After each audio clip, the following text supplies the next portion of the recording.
তো সেটা কোনো কোনো দেশে আছে, হ্যাঁ ভোট না ভোট, সেটা কোনো বিশেষ ইস্যুতে হয়। তো সেটা আসলে একটা টেকনিক্যাল বিষয়, সেটার উপরে পুরো পুরো রাজনীতি বা কেউ যদি চক্রান্ত হিসেবে সেটা আনে সেটা এক বিষয়, এটাকে অনেক ক্ষেত্রে চক্রান্ত হিসেবে আনা যায়।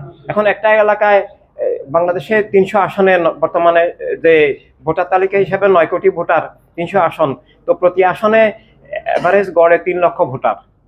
এখন এখন একটা আসনে নিয়ম হলো এই যে যিনি সংখ্যাগরিষ্ঠ ভোট পাবেন তিনি এলাকার প্রতিনিধিত্ব করবেন, কিন্তু সেটাকে নস্যাৎ করার জন্য যদি না ভোট একটা প্রার্থী থাকে, না ভোট যদি অধিক হয়, তাহলে সেখানে সমাধানটা কি হবে?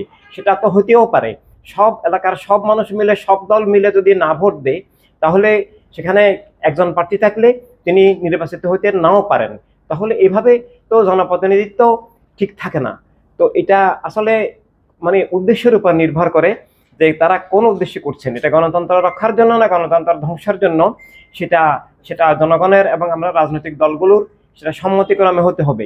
এই জন্য কোনো কিছু উপর থেকে আলোচনা না করে, কারণ না দর্শিয়ে এবং সেটার প্রকৃত সমাধান না করে, নির্বাচনের লক্ষ্য উদ্দেশ্যকে ব্যাহত করে এই ধরনের কোনো টেকনিক্যাল সিস্টেম সেটা আনাটা গ্রহণযোগ্য নয়, সেটা বৈধ নয়, সেটার অধিকার, সেটার আইনগত কোনো বৈধতা নাই।